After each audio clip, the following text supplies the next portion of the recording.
दोस्तों, आधी रात के समय में समुद्र के बीचों बीच भयंकर लहरों के बीच एक राक्षस की तरह तैरता हुआ युद्धपोत। उसका नाम है यूएसएस अब्राहम लिंकन।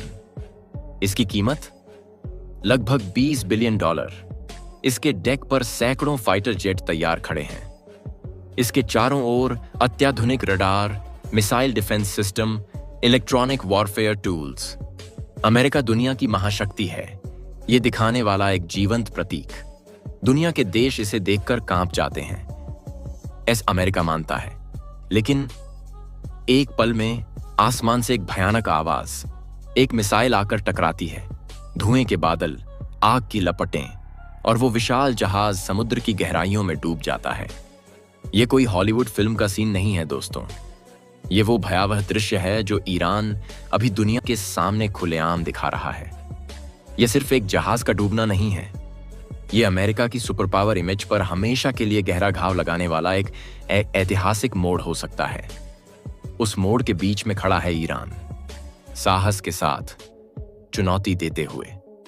पिछले कुछ हफ्तों से मिडिल ईस्ट के आसमान में बारूद की गंध बहुत तेज हो गई है। अब कोई मास्क नहीं, कोई छिपाव नहीं। ईरान ने खुलेआम सीधे अमेरिका को चुनौती दे दी है। ये कोई साधारण चेतावनी नहीं है, ये युद्ध की घोषणा में बदल चुकी है। तेहरान की गलियों में, इस्फहान के चौकों में, मशहद की सड़कों पर, हर जगह विशाल बैनर लटके हुए हैं। ये बैनर अमेरिका को एक साफ संदेश दे रहे हैं। एक बैनर पर बड़े बड़े अक्षरों में लिखा वाक्य किसी को भी कांपा देगा। हमें उकसाया तो बचेगा सिर्फ विनाश। मतलब बहुत साफ है, अमेरिका अगर मिडिल ईस्ट में छोटी मोटी उकसावे करेगा तो ईरान उसके बदले में कल्पना से परे भयंकर तबाही मचाएगा। उन बैनरों पर लगी तस्वीरें और भी डरावनी हैं। यूएसएस अब्राहम लिंकन धुएं में डूबा, आग में जलता हुआ साफ दिखाया गया है। ये कोई रैंडम ग्राफिक नहीं है, ये ईरान का इरादा है, उसका संकल्प है, उसकी युद्ध योजना है। तेहरान के एंगलब स्क्वायर में हाल ही में सामने आया म्यूरल और भी भयानक है। खून से अमेरिकी झंडे की धारियां बन रही हैं, जैसे कैरियर के शवों से भरा हुआ। यह सिर्फ धमकी नहीं है, ये एक विजुअल युद्ध घोषणा है। अब ये टेंशन कहां से शुरू हुई वो देखते हैं।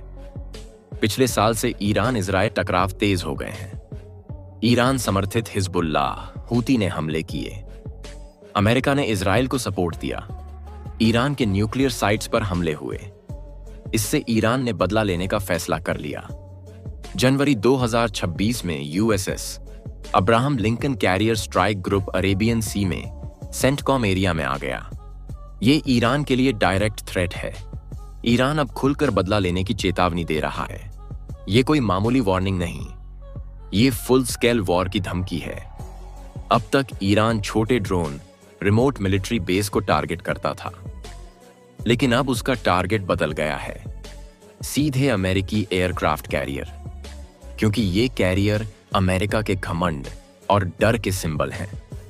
पहले अमेरिका किसी को डराना चाहता था तो बस कह देता था, हमारा कैरियर ग्रुप आ रहा है। दुनिया के देश कांप जाते थे। लेकिन अब वो डर कम हो रहा है।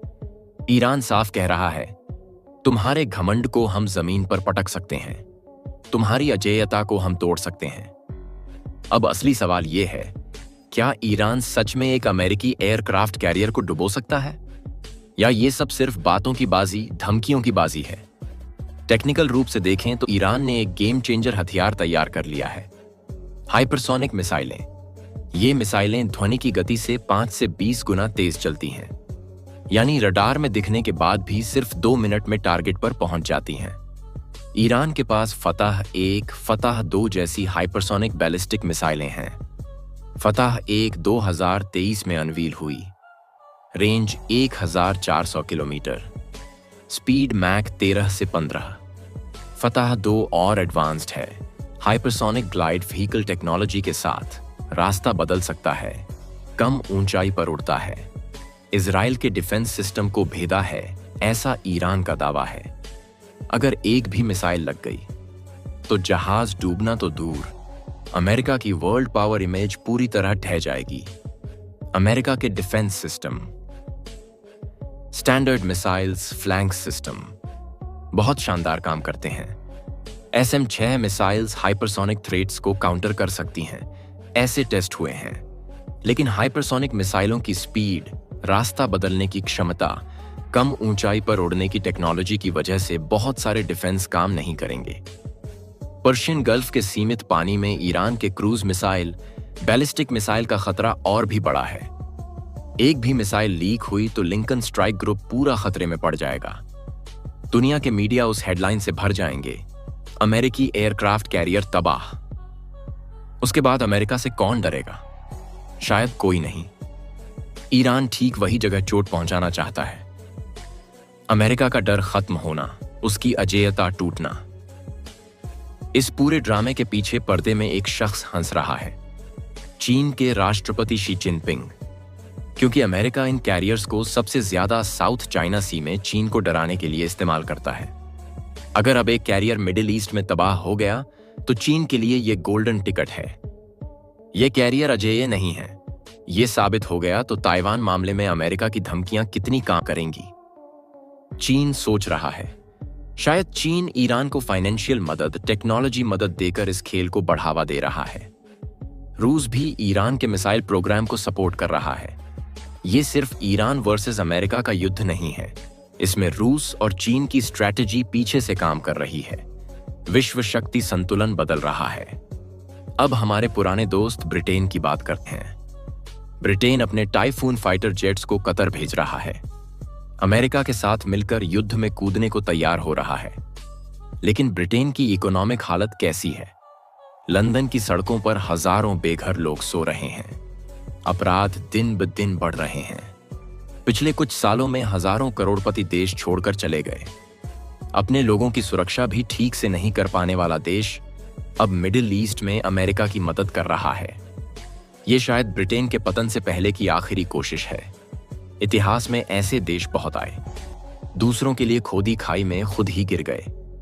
एक और महत्वपूर्ण बात, पहले मुस्लिम देशों पर हमला होता था तो पश्चिमी देश सब एक सुर में बोलते थे। लेकिन अब ईरान में सत्ता में जो लोग हैं वो कट्टर हार्डलाइनर हैं। उन्हें बातचीत, डिप्लोमेसी से कोई मतलब नहीं, अब सिर्फ एक्शन। उन्होंने फैसला कर लिया है। ईरान ने अब अपने सारे reserve missile, drone, ballistic missile तैयार कर लिए हैं। उन्हें पता है अब जवाब नहीं दिया तो अमेरिका उन्हें पूरी तरह नेस्तनाबूद कर देगा। इसलिए ये करो या मरो की स्थिति है। ये युद्ध लोगों पर क्या असर डालेगा? मिडिल ईस्ट में ईरान के लोग पहले से ही इकोनॉमिक सैंक्शंस, महंगाई से परेशान हैं। युद्ध शुरू हुआ तो तेल की कीमतें आसमान छू लेंगी। विश्व अर्थव्यवस्था झटका खाएगी। अमेरिकी लोग और ज्यादा टैक्स, मिलिट्री खर्च से दबेंगे।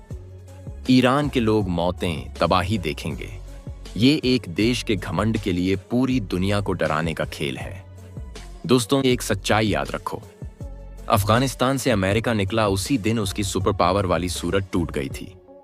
अब अगर एक एयरक्राफ्ट कैरियर तबाह हो गया तो वो सूरत पूरी तरह गिर जाएगी। दुनिया सब देख रही है। तेहरान की गलियों में, मॉस्को के चौकों में, बीजिंग के चौकों में खुशी के पटाखे फूटेंगे।